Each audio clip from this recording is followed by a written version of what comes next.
supply in the market, so the Seven Sisters wanted to spur demand. But oil-producing nations did not like that. Lower price meant less money for them.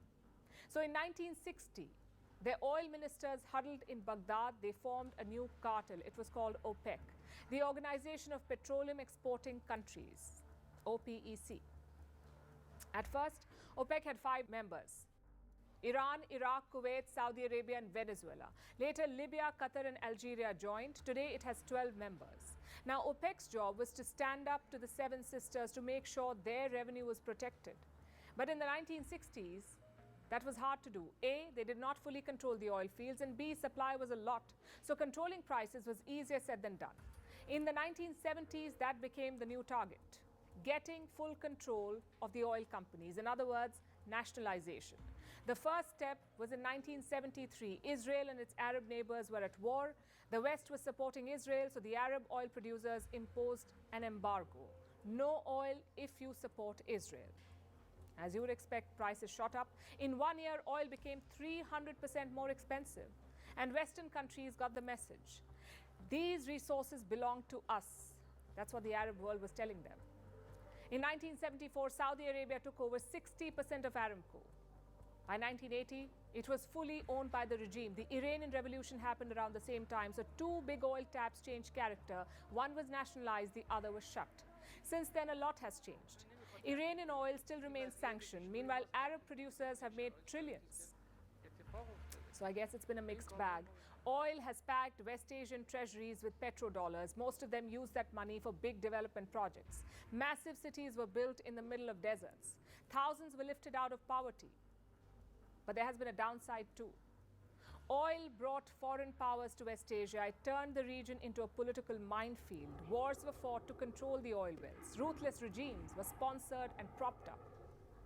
So West Asia's oil story is not a complete fairy tale. There are chapters written in blood too. Of course, today things are changing. We know oil reserves are not going to last forever. We also know that oil is bad for the planet. So West Asia is preparing for a new future. A future without oil.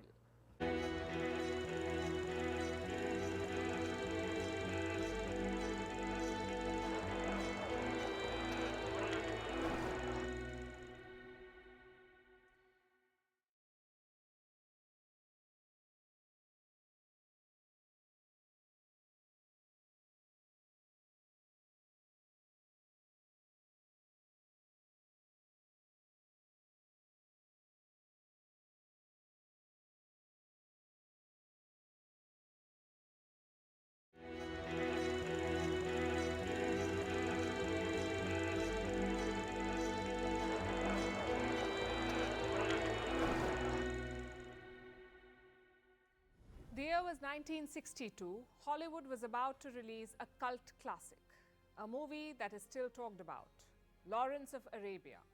Among the cast was an Egyptian actor, Omar Sharif. He played the role of Sheriff Ali. He went on to win an Oscar for Best Supporting Actor. Maybe the world discovered Omar Sharif in 1962, but in the Arab world, he was already a star, the face of the 3rd largest film industry in the world, or as some call it, the Arab Hollywood. It's part of what made Egypt special. If Arabs wanted to watch a movie, they turned to Egypt. They had the money, they had the vision, and of course, they had the actors. Like Fatin Hamama, the lady of the Arab screen, or Shadia, an actor-singer who featured in more than 100 films, or Hind Rostam, often called the Marilyn Monroe of the East. They did all the heavy lifting. Egypt has produced more than 4,000 feature films. That's 75% of all Arab productions. Tells you how they dominated. But recently, Egyptian cinema has lost the old charm. Gulf states have caught up. There are big media centers in Saudi Arabia, the UAE, and Qatar. Syrian dramas are a huge thing. So is Lebanese music. It sums up Egypt's journey in the Arab world. Once a beacon of power, hope, and unity, now struggling to make a mark. So how did this story unfold? How did Egypt come to dominate the Arab world in the first place? And what caused the decline? Time for a flashback.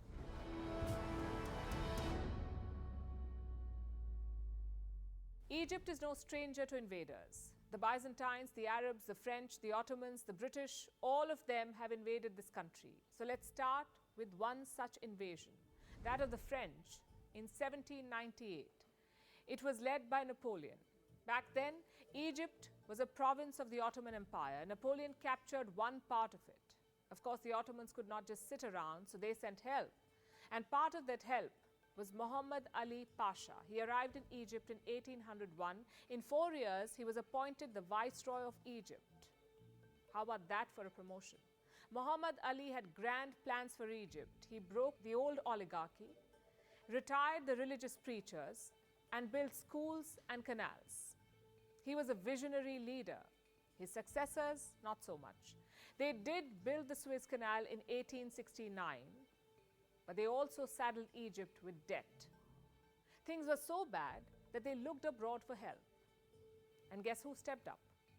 Colonizers-in-chief, Britain. They bought shares in the canal's operating company, so Egypt's biggest prize now belonged to Britain, and pretty soon so did the whole country. In 1882, the British Army occupied Egypt. They would leave only after 40 years. And who did they leave in charge? The descendants of Muhammad Ali. Fahd I became king of Egypt in 1922. His son was King Farouk. In 1952, Farouk was deposed in a military coup. We'll get to that in a bit. Now, this part of Egyptian history is very, very important. It gave them a head start over other Arab countries. The society was more dynamic, more tolerant. Science and research was encouraged. So were movies and songs. Consider the city of Alexandria. It was as cosmopolitan as they come. In the late 19th century, you could find all kinds of people there. Greeks, Lebanese, Italians, European Jews, everybody intermingled. So Egypt had something about it, something Arab neighbors admired from afar. All it needed was a leader, someone with charisma and vigor. Enter Gamal Abdel Nasser. After the Second World War, Egypt was independent on paper. I mean, they had a king, but Britain still called all the shots. Also, in 1948, Egypt lost a war against Israel, so discontent was brewing. A group of military officers decided to right the course. They called themselves the Free Officers Movement. And in 1952, they made their move. King Farouk was toppled. In his place, General Muhammad Naguib was appointed president. He did not last, though. The people knew who the real leader was, the younger, more charismatic Nasser. So in 1954, Naguib was ousted. Nasser took over as the president of Egypt. It was a moment for the history books. For the first time in 2,500 years, a native Egyptian was ruling Egypt. Even Muhammad Ali and his heirs were Ottoman. Nasser was a people's president. He wasn't some entitled aristocrat. He came from very humble origins. And that struck a chord with Egyptians. He also realized one thing early on in his presidency. You can't just rule with fear. You need populism. So Nasser implemented land reforms. He gave free schooling to boys and girls, built up the medical infrastructure. All of this made him Egypt's darling. And outside Egypt, Arabs looked at him with respect. Here was a leader who rejected the West, who talked about self-respect, who was basically one of them. He used to tell people, raise your head, fellow brother, the end of colonialism has come. It may seem cheesy today, but in the 1950s, it was a wake-up call. Entire generations had grown up under colonial rule. For them, self-respect was new. Of course, it wasn't all good. Nasser's government was mostly autocratic. He limited civil liberties and rights. He also expelled Jews living in Egypt. But you don't hear about any of that. What you hear about is his leadership of the Arab world. That's the biggest legacy. Under Nasser, Egypt supported freedom movements in Arab countries like in Algeria and Yemen. Even the movie industry flourished. Egypt was releasing more than 100 films a year. Many of them were funded by the regime. And who watched these movies? The entire Arab world. We call it soft power today. In the 1950s, Egypt had 3 major successes. All of them increased its standing in the Arab world. The first came in 1956. Nasser nationalized the Suez Canal. He decided to kick the British out. Of course, Britain being Britain, kicked back. They plotted with Israel and France to retake the canal, which they managed to. But eventually, the US forced them to leave. So Egypt lost on the battlefield, but won the political war. Nasser won, the West 0. The second success came in 1958. Iraqi military officers toppled the monarchy. Their inspiration, the free officers of Egypt. So the Nasser ideology was now spreading. The third success came in 1958 too. Syria made an unusual request to Egypt. They wanted to unite both countries. Nasser was a bit surprised. He thought the time may not be right, but in the end he accepted.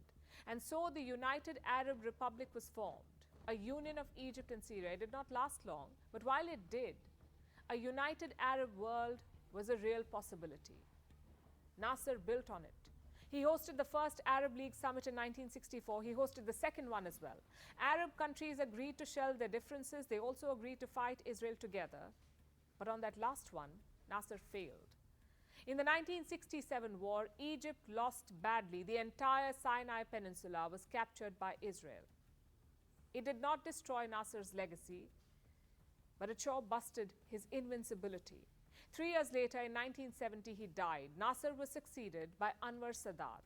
He was not as charismatic as Nasser, but on the battlefield, he had more success. In 1973, he led Egypt into the Yom Kippur War.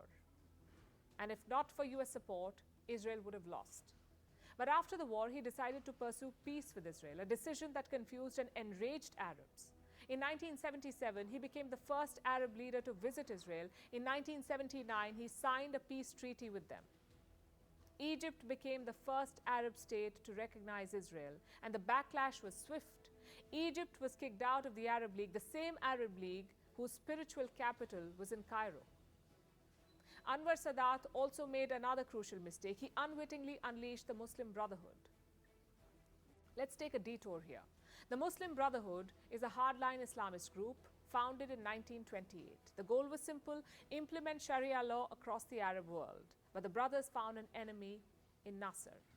He was a socialist and a secularist.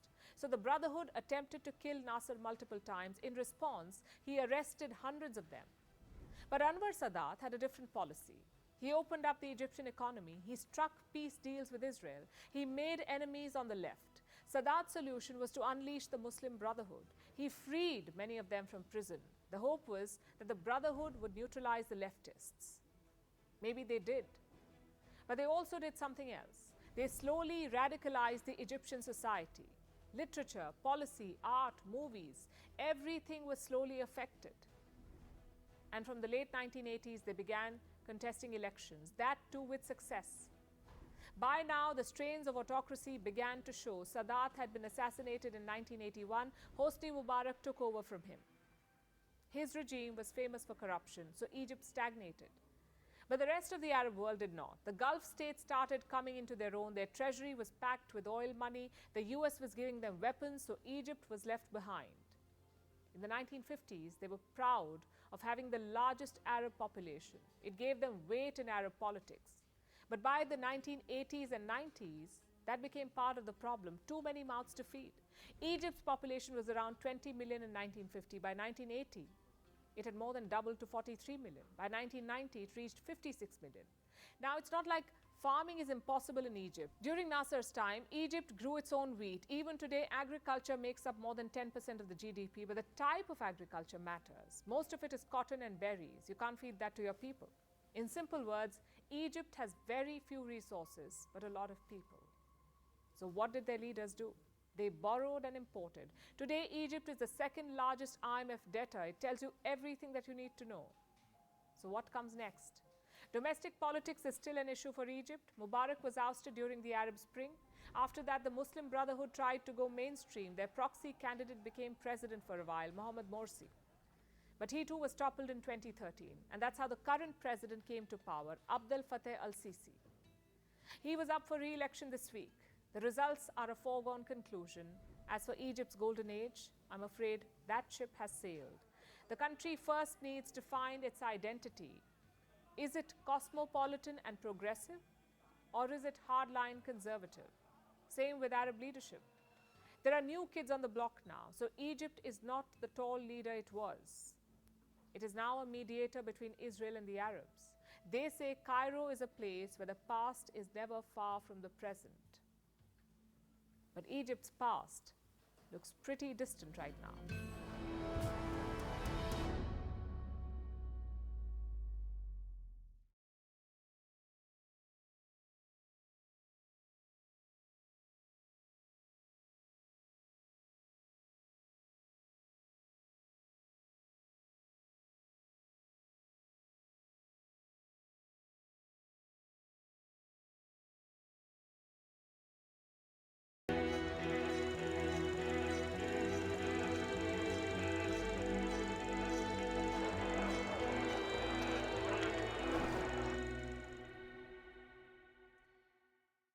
The year was 1947. The British had packed up. They left behind two independent nations in South Asia, India and Pakistan. Both had to start from scratch. New forms of government, a new constitution, a new leadership, everything had to be created. Back then, both nations had the same goal, to become a democracy. But only one succeeded. Pakistan's democracy remained a work in progress. Many would say it's beyond saving now. No prime minister has ever completed their term in Pakistan, none.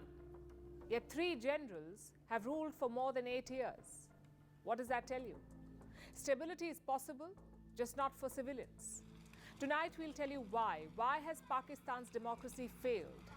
Is there any way to salvage it? Time for a flashback.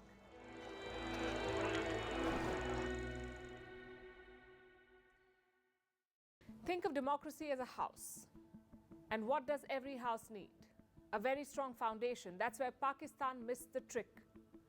After partition, they adopted an interim constitution. It was based on the 1935 Government of India Act, a colonial law.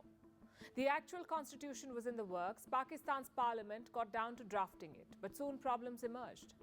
One draft was submitted in 1950 by Liaquat Ali Khan. He was Pakistan's first prime minister. This draft had 2 main points: equal representation for East and West Pakistan and Urdu as state language. Both were non-starters in the East. They had more population than the West, so why should representation be equal? And Urdu was an even bigger no. People in the East spoke Bengali. For them, Urdu was not acceptable as state language, so the first draft was rejected.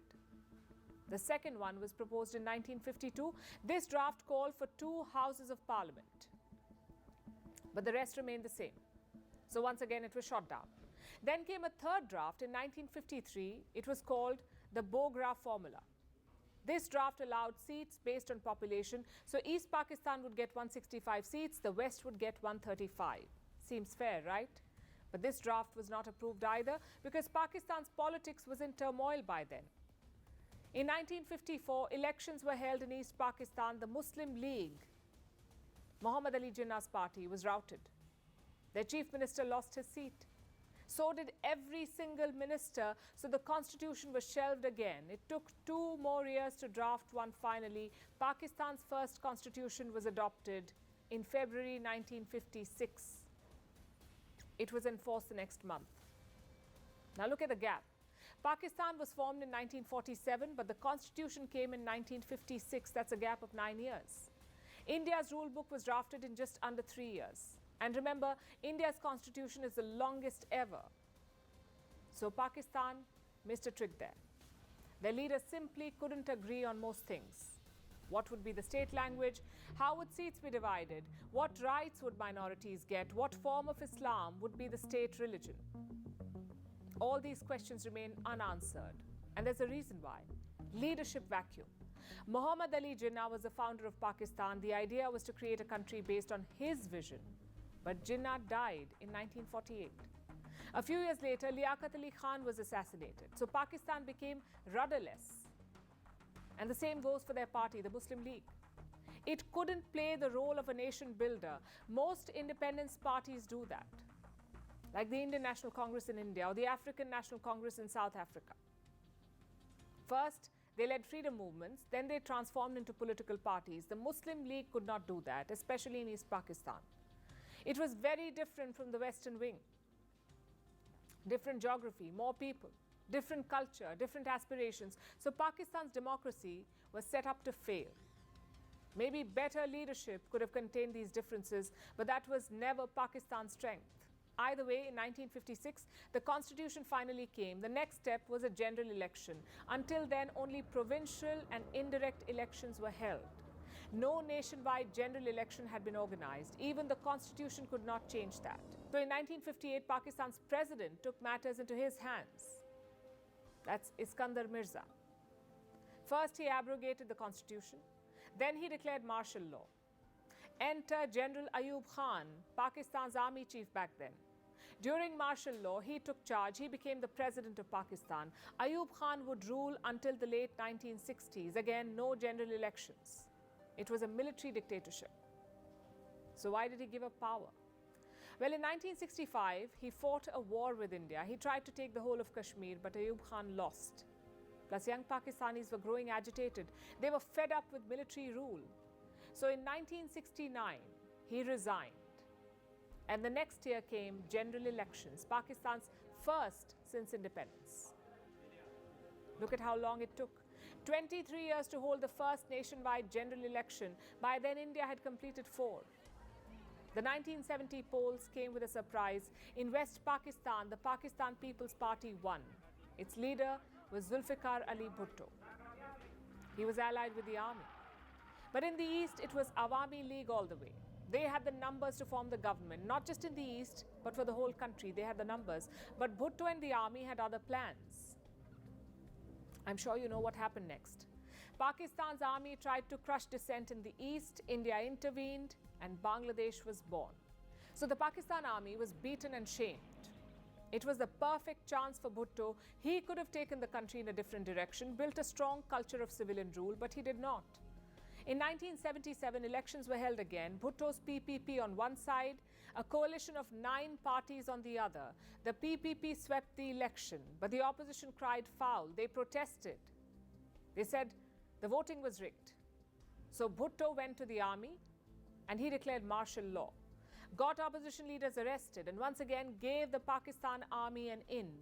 Big mistake. Because in 1977, the same army staged another coup, and 2 years later, Bhutto was tried and executed. What happened in the 70s was a repeat of the 50s. Civilian leaders had the perfect chance, but they failed, and their failure allowed the army to capitalize. Back to our story now. The new dictator in Pakistan was General Zia-ul Haq. He ruled until his death in 1988. After that, more elections followed. This time, the army had a different role, that of an orchestrator. The generals would stay behind the scenes, but their picks would win the election. That's how Nawaz Sharif first came to power. And since then, we've seen one more coup when Pervez Musharraf ousted Sharif. After that, it's been back to orchestrator mode. And this short history tells you why Pakistan's democracy failed. You can divide it into 3 reasons. 1, the weak foundation. Most democracies function because of rules and traditions, and for that you need a constitution. Pakistan was late in getting there. Reason number 2, the source of power. Think about how most leaders win elections, by building a support base, by appealing to the public. But Pakistan's leaders never tried that. They found an easier source of power, and that was the Pakistan army. So one military coup led to another. And finally, reason number 3, the nature of the society. Even today, Pakistan is a feudal country. The source of power is based in one province, Punjab. Punjab makes up 54% of the national income, employs 61% of all Pakistanis, and is home to 53% of the total population. So if you win Punjab, you win Pakistan. Of course, this makes other provinces feel bad.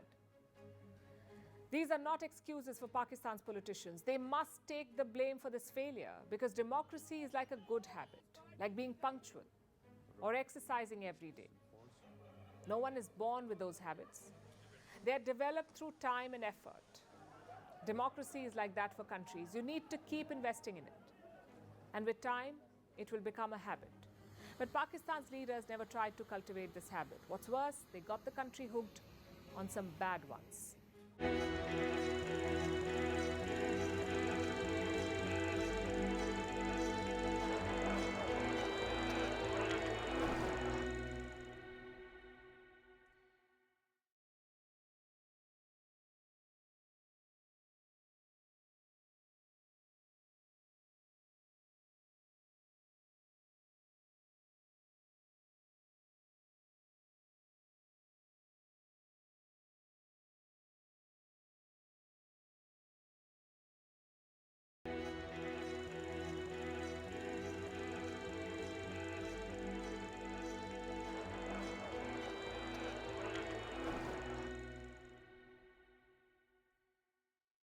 Find a teenager in India and ask this: who gave India independence? They'll probably say Mahatma Gandhi.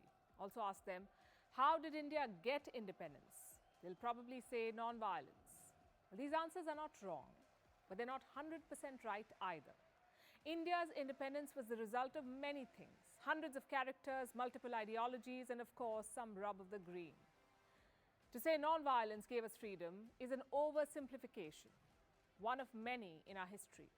Almost 8 decades have passed since those events, but even today things are hazy. Many questions remain unanswered. Some questions are too uncomfortable to raise. Doesn't mean we shy away from raising them. Questioning our past is a sign of a mature and evolving democracy. So that's what we are doing, looking at 4 questions from India's independence movement. We know what the history books say. Let's now see what actually happened. Time for a flashback.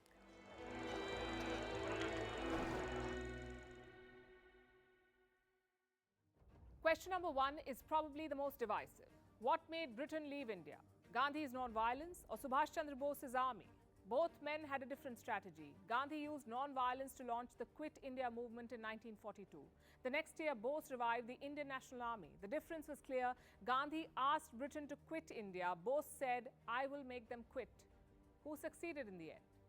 Well, in 1944, Gandhi offered Britain a choice. He said, "We will stop the civil disobedience, but on one condition. Give us immediate independence." Lord Wavell was the viceroy then.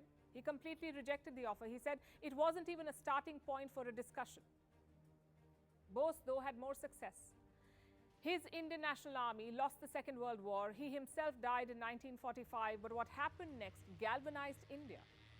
From the late 1945, soldiers of the Indian National Army were put on trial. They had fought for Imperial Japan. Now Britain wanted revenge. It was the worst possible plan. All of India united in support of the INA soldiers. Servicemen elsewhere took inspiration from them. During the trials, a massive naval mutiny broke out in Mumbai. Almost 20,000 sailors and 78 ships were involved. Similar revolts happened in Chennai and Pune. Riots broke out in Karachi and Kolkata. The British were shaken. They could handle civil disobedience with the army. But if the army itself revolted, they were helpless. Dr. B.R. Ambedkar realized this. This is what he said in 1955. "I think the British had come to the conclusion that if they were to rule India, the only basis on which they would rule was the maintenance of the British army." Just one problem though. The British army was devastated by 1946. They lost 384,000 soldiers in the Second World War. They were £21 billion in debt. So using British troops to hold on to India was out of the question. They neither had the manpower nor the money. So what did they do? They packed up and left. India wasn't the only country to benefit this way. Britain left Jordan in 1946, Myanmar in 1948, Ceylon or Sri Lanka in 1948, Palestine also in 1948. So the global trend was decolonization. The only question is, what accelerated it? Clement Attlee was the British Prime Minister during this time. Years later, he talked about why he agreed to independence. He gave many reasons, but the main one was this: the erosion of loyalty among the armed forces. The British could not trust them anymore. So their best option was to leave. Now, full disclosure, Attlee's comments were not made in public. He said what he did during a private chat with Justice P.B. Chakrabarti. He was the acting governor of West Bengal. These comments make one thing clear. Britain did not leave India because they had a change of heart or because non-violence appealed to their conscience. They left because it was not viable anymore. They had no means to control India's 300 million restive population. Now let's move to question number 2. Why did Gandhi oppose Bose's politics? It's clear that he did. Gandhi tried to stop Bose's election as Congress president in 1939. When Bose won, Gandhi called it a personal defeat. Once again, it was ideology. Bose wanted swift independence. He feared that Gandhi would settle for something less, maybe dominion status. These differences led to a rivalry. Gandhi does not come out well in this episode. Historians have called him, quote-unquote, petty and given to machinations. Bose's radical tactics got him arrested.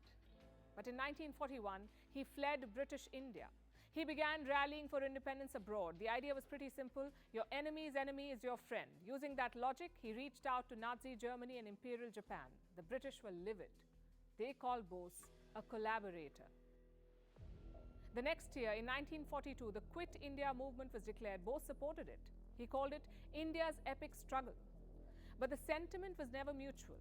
Bose set up a provisional government of free India in 1943, sort of like a government in exile. It was recognized by around 9 countries, all of them allied with Japan and Germany. Gandhi and Congress never embraced Bose's government or army, at least not during the war. Why was that? The Congress was ideologically on Britain's side. They never agreed to support the war. But they wanted to see Hitler defeated.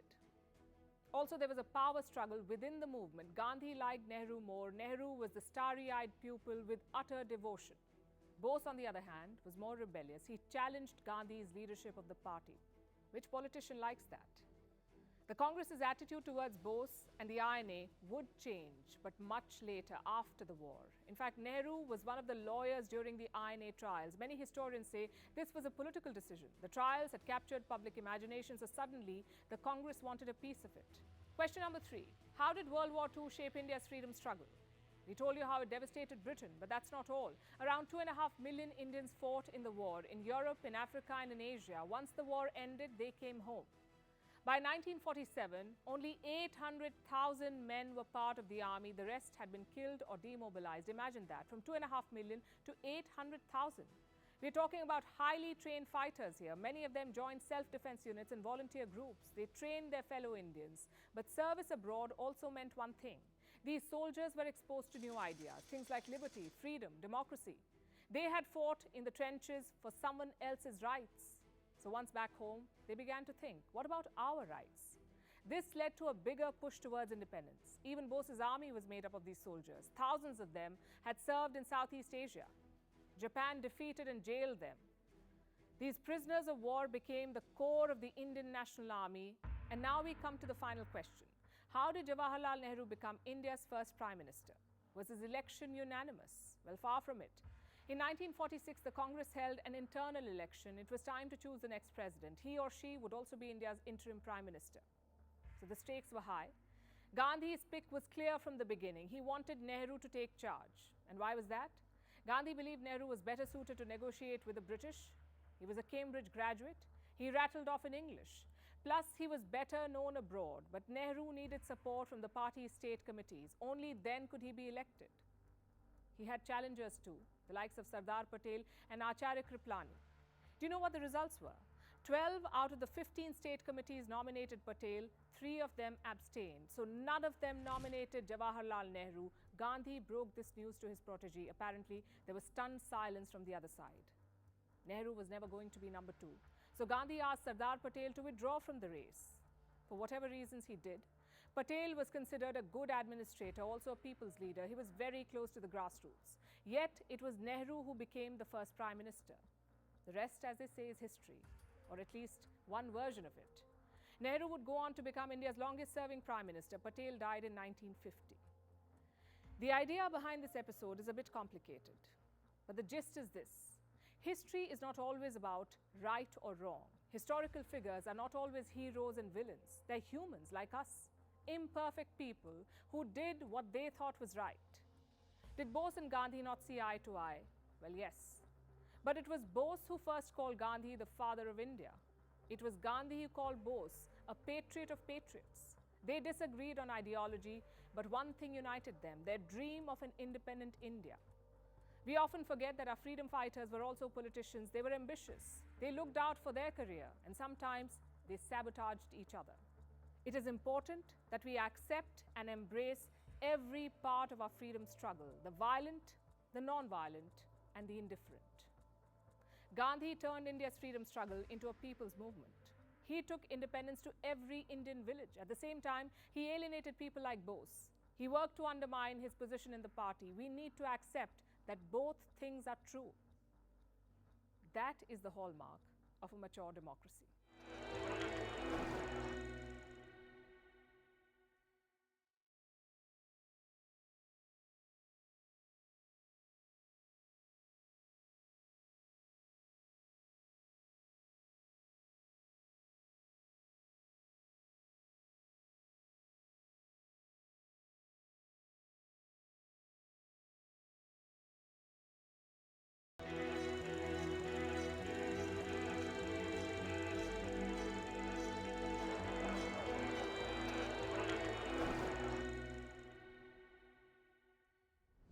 was August 1950. A very important meeting was taking place in the United States. Two individuals were involved. One was Vijay Lakshmi Pandit. She was India's ambassador to the US, also Prime Minister Jawaharlal Nehru's sister. The second individual was John Foster Dulles, an advisor to President Harry Truman. Later on, he became the US Secretary of State.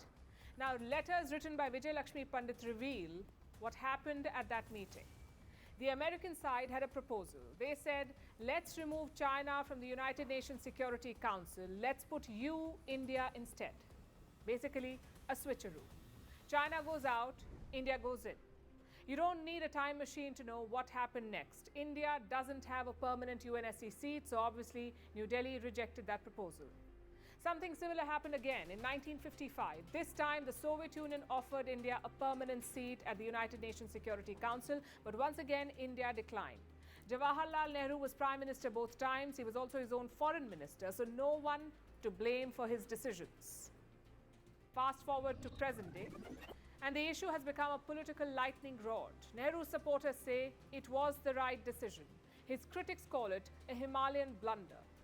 So what exactly happened in 1950 and 1955? Why did Jawaharlal Nehru reject the offers?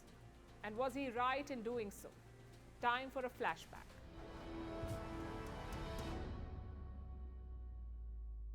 Let's begin the story in 1945. The United Nations was created that year.